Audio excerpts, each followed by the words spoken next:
The province earmarks money for Atikokan mine remediation. The Hospital Foundation makes its largest ever contribution.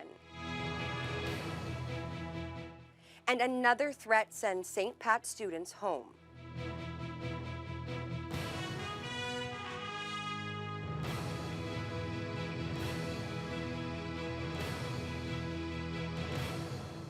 Good evening and thank you for joining us. $60 million in funding will support a big cleanup effort at the site of a former mine in Atikokan. Today, the province committed those dollars for the endeavor, which will begin in the new year. The former mines, including the Steep Rock Iron Mine, cover more than 5,000 hectares within municipal boundaries. The mines were first constructed under the War Measures Act during World War II and were active for roughly 4 decades. The mine site was surrendered to Ontario in 1988, and the province says it's already spent $25 million on remediation. Thunder Bay Atikokan MPP Kevin Holland made the announcement today on behalf of his government. Our commitment extends beyond environmental reclamation, and as we witness the transformation of this former mine site, we are creating a healthier and more sustainable future. The majority of that money, or a large part of that money, will be spent right in our community, and the work's going to take place in our community. And it's really up to us as a community and as citizens on how much we want to take advantage of that, because there is going to be a lot of work. The up to $60 million in funding will support projects related to water and soil contamination at the mine sites over the next 5 years. Holland also made a number of smaller funding announcements in Atikokan. That includes just over $500,000 for infrastructure rehabilitation, $57,000 for after-school programming, and $32,000 to hospital programs. Ontario Provincial Police are investigating a fatal fire in Marathon this morning. It happened around 11 o'clock on Sund Crescent. OPPs say the deceased was found after the fire was extinguished. Residents are advised that there will be a heightened police presence in the area while the investigation is conducted. The fire marshal's office has also been called in to probe the circumstances of the blaze. Anyone with information is asked to call Marathon OPP. The Thunder Bay Regional Hospital's Charitable Foundation has announced its largest contribution to renewing equipment and supporting life-saving projects. The foundation has awarded nearly $7.3 million in grants to various hospital projects in 2023-24, thanks to its fundraising. With these funds, 35 grants were approved, including $2 million going to replace the hospital's oldest cardiac catheterization lab, which will be fully operational next month. The foundation will also be funding a C-arm, ultrasound machine, operating room, lights, and $3 million in redevelopment of the emergency department. While the 50-50 draws were a major factor in the record-breaking total, Board Chair Parker Jones says many factors went into reaching this milestone. The success of the 50-50 allows us to do more faster, which is bringing better healthcare to Thunder Bay and the region. So the more support we have, again, from our large donors and the 50-50 in our events, we can do more quicker. So we can see better healthcare at home. And speaking of the 50-50 draw, the December total continues to climb, now sitting at over $2.3 million, only halfway through the month. The Catholic School Board made virtual mental health services available to its students this afternoon, after yet another threat forced the evacuation of the school today. That came after students were locked down in their classrooms this morning, something these students say added an additional layer of severity to an already tense situation. I mean, the lockdown bell went off for real, which I've never experienced that. It's always been, this is a drill, you know, we're just like doing this for precaution, but today was real, and everyone just kind of sprung into action. We definitely knew what to do, which was great, but still, yeah, it was scary. This is the 7th threat against the school since late November. Police did arrest a youth on Tuesday in connection to 2 of the recent threats, but continues to investigate the other 5 incidents. Grade 11 student Sophia Toffanetti says she and her classmates aren't just missing out on educational days, they're losing a safe space. School is a place where people are going to come to see their friends. Like, they might have like best friends at the school. They might come here for a place to eat, for a place to, you know, talk to somebody. And without the proper resources, they're not going to get that. If they don't have those resources at home, then they're missing out on a huge part of their social life.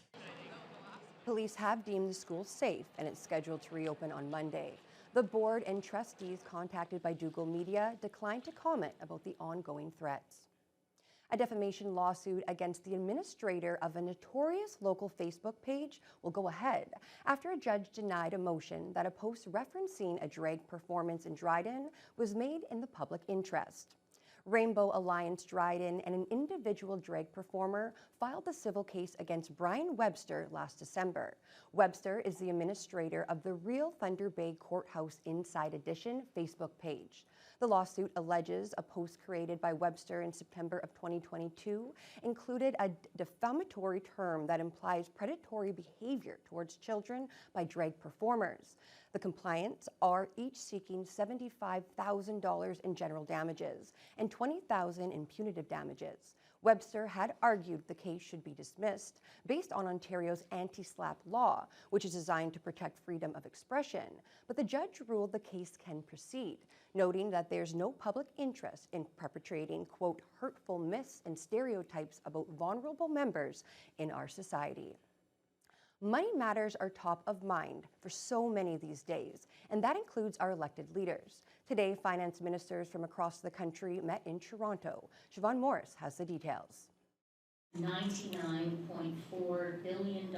The federal finance minister convened a meeting of her provincial and territorial counterparts. Looking for areas where we do agree and where we can work together. Lots to talk about here. An update from the governor of the Bank of Canada about escaping a recession. But Chrystia Freeland says she knows Canadians are still struggling with inflation.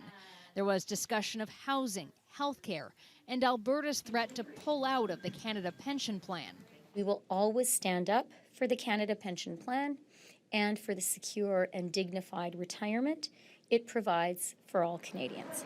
Freeland applauds Ontario and the City of Toronto for reaching a new fiscal deal, one that hinges on Ottawa chipping in for new subway cars and shelter supports.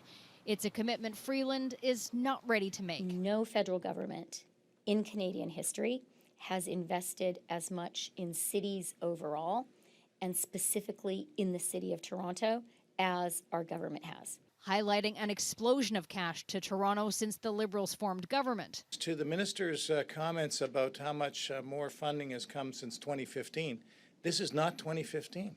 This is 2023. With new post-pandemic challenges, waves of people choosing to make Canada, Toronto in particular, their home. We're the beneficiaries of that, and that's a good thing. But we can't just let people in and then say, good luck to you.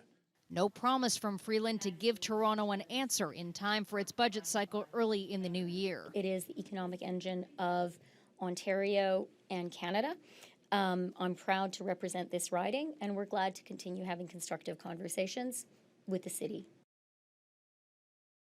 And that was Siobhan Morris reporting.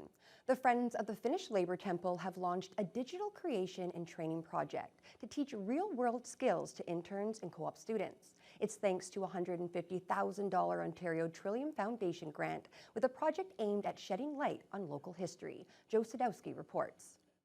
Keeping local history alive while addressing sustainability and resilience. That's the goal of the Friends of the Finnish Labour Temple's newly launched digital creation and training project, thanks to a $150,000 grant from the Ontario Trillium Foundation.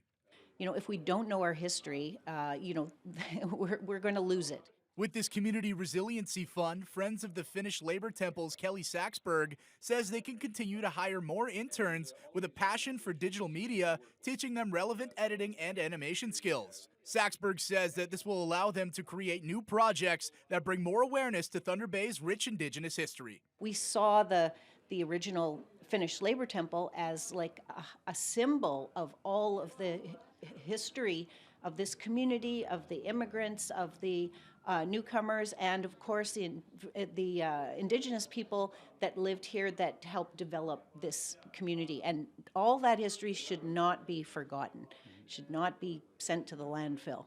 A few of the interns working with this project are from First Nation communities who get to tell and illustrate stories from their communities. MPP for Thunder Bay Superior North, Lise Vaugeois, was in attendance and stressed the importance of the organization receiving the grant. I'm very happy that Trillium supported this project. And to walk in here and see all these young people and to see Indigenous people being supported to gain these skills to tell their own stories. It's absolutely important. Changes our cultural landscape in a very positive way. Confederation College Interactive Media Development graduate and supervisor for Sheba Films, Ramel J., is overseeing their latest animation project and says the training and experience he's gotten is second to none. Since I've been working as an animation supervisor, I've learned a lot of skills in terms of how I can facilitate other people's work and also how to organize productions and projects and also like learn with my friends here. One of their bigger projects in the works is a three-dimensional virtual rebuild of the National Historic Site of the original Finnish labor temple that burnt down 2 years ago. More information on that project will be released in the new year. Joe Sadowski, TBT News. Christmas came early this year for the United Way of Thunder Bay. Today, the local charity announced the Memorial Street Home Hardware will be matching all donations up to $10,000 until the end of the month. The support is in response to the United Way's annual year-end appeal for donations. This year, the organization has helped over 40,000 people living in poverty with the help of generous donors and businesses like Home Hardware. United Way CEO Albert Brule says there's no better time than the holiday season to help those in need. All throughout the year, of course, there are many caring individuals and businesses and organizations that like to help out, that come forward. But it is kind of extra special at this time of year. It's the season of giving, and they're motivated by that sense of family and wanting to help other families that may be struggling. This time of year, a lot of people are struggling. They need food, they need shelter. United Way assists people with that, especially this time of year. For more information on United Way Thunder Bay or how to donate, you can visit uwaytbay.ca. Youth in area First Nations will be able to stay comfortable and warm this winter, thanks to a local charity and a Canadian bank.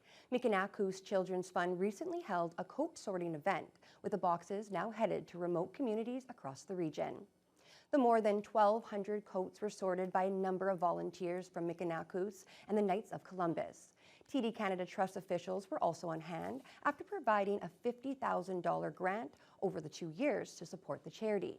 Executive Director Emily Shandirk says the great turnout at the sorting event shows how much people recognize the impact this initiative can have during the winter months.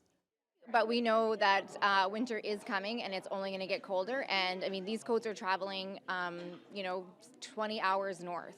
And it's going to allow kids to be kids, like walking outside to school, playing, just boot hockey, and as well as a lot of land-based activities. The coats will benefit kids from 20 communities around the Northwest. 2 high schools in Thunder Bay hosted holiday lunch markets this week. Both St. Ignatius and Hammersholt gave students the opportunity to run their own stands to sell food and other supplies, with proceeds going to a good cause. Josh Morano reports.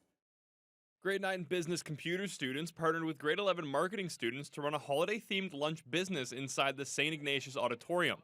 Marketing plans, promotional material, and creations of booths all played key factors. 52 students participated in the lunch market, selling a variety of food, desserts, and specialty beverages. Essentially, they're running a business, so they have to try to find the cheapest product. So I run around the city looking for the cheapest butter and the cheapest product, and they tell me where to go. So from a business standpoint, we try to keep our expenses as low as possible so we can raise as much money as possible for the charities. It's definitely shown me that hard work pays off by, doing really the hard work and being able to build the booth, and it's really nice to be able to give back to people who really need it during Christmas time. This is giving me many skills that I'm looking forward to see what path I want to take in life. Proceeds from this year's St. Ignatius Lunch Market are going towards the Christmas Cheer fundraiser. The next day, another school across town hosted their market day. Hammersholt High School students also set up booths featuring a wide array of products and services, with each booth representing a unique business venture or a chance to pie one of their fellow students. Gino Russo is the Business, Foods, and Computer Studies chair at Hammersholt, and he says while this is only their second time hosting the market, Staff and students enjoy it so much, it's something they will continue to do. It's so nice to see students who are excited, but also taking what they've learned from their books and applying in real world scenarios. I think it's what I expected it to be. It's very, it's kind of chaotic and very, very fun. And yeah, I just love this, and I love that I get to do this at school. Some of the proceeds from the market go directly to local families in need, as well as the Palestine Children's Relief Fund. Hammersholt will host another market for the students' final grades at the end of the school year. Josh Morano, TBT News. Well, turning to weather now, Fiona, it seems like the temperatures are starting to cool down, but you wouldn't really feel it looking at those numbers behind you. Yes, and these numbers are a little bit misleading. We did have a high of 8 today. However, it actually happened in the overnight hours. Temperatures have been falling steadily all day, so during the afternoon, it was definitely cooler. We are at our low of 3 Celsius. That's with winds very, very light from the west-southwest, so it was a fairly warm flow, but very light, 8 to 13 kilometers per hour under mostly cloudy skies. Now, to the west, you can see temperatures cooling even further. Still, we're below freezing in Atikokan, Upsala, Dryden, Kenora. Fort Frances has been hovering just a degree or so above the freezing mark for most of the day. They're currently at that as well, under just a few clouds. Cooler as you head further north into Red Lake. It was mostly cloudy most of the day, but without much in the way of wind. Wind chill's really not much of a factor in this part of the region.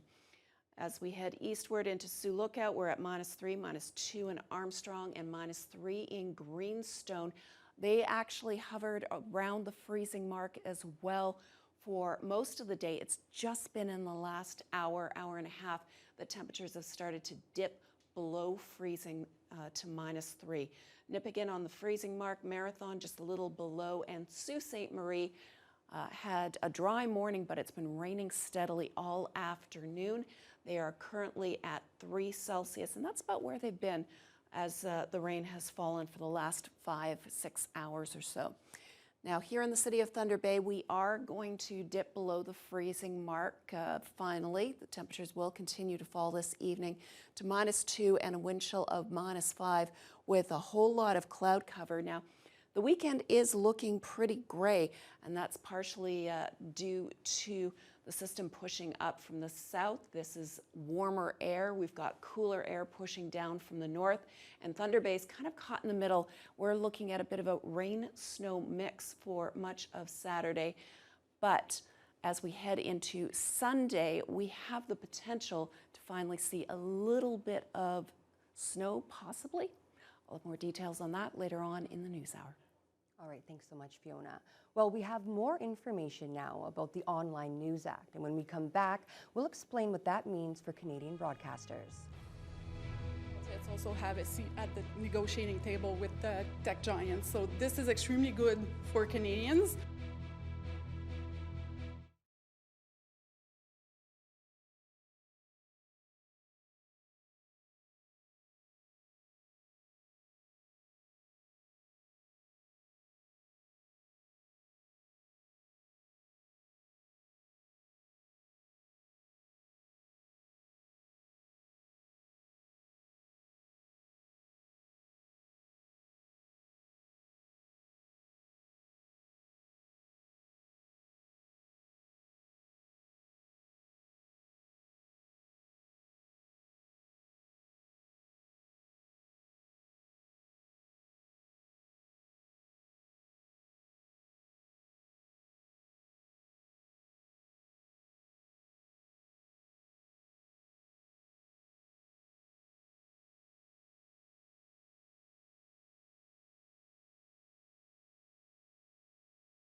The federal government has revealed its final regulations surrounding the Online News Act. It details how media organizations will be compensated under its $100 million deal with Google. Judy Trin explains what the funding means for broadcasters.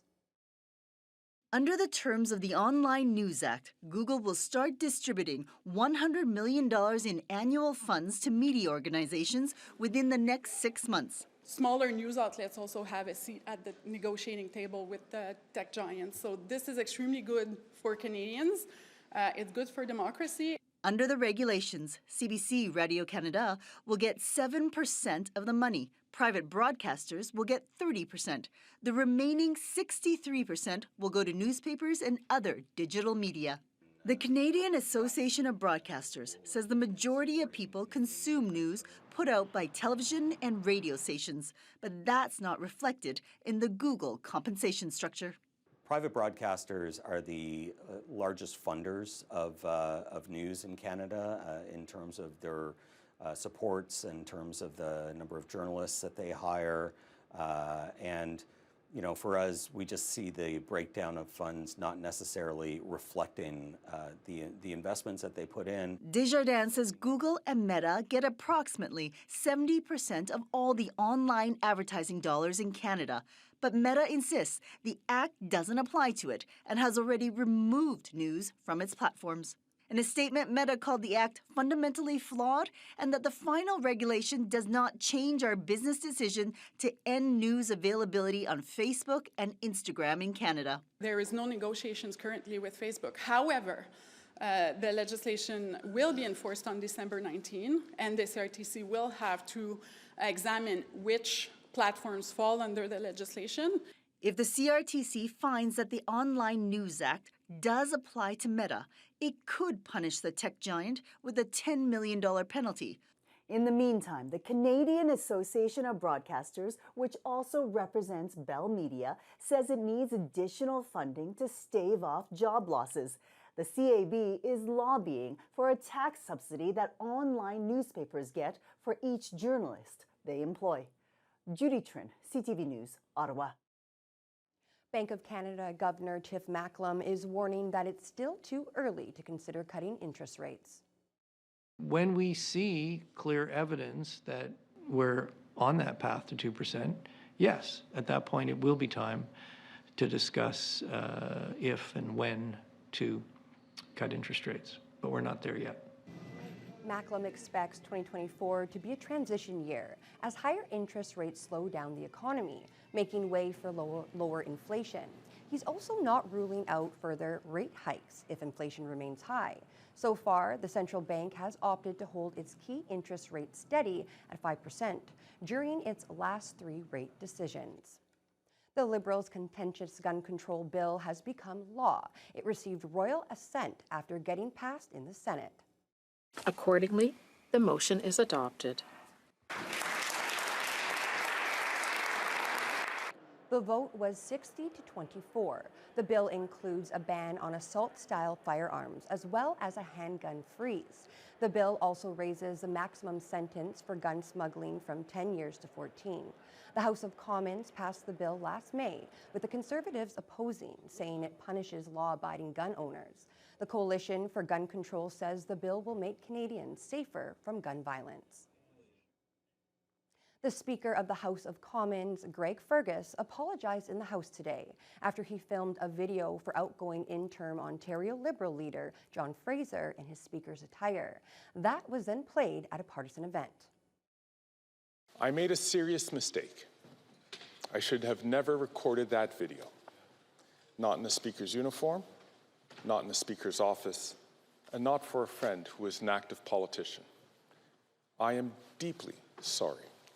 I want to reassure members that nothing like this will ever happen again. A report that was introduced yesterday called for Fergus to reimburse the parliamentary resources that he used and to issue another apology, which he did today. The committee didn't call for Fergus to resign.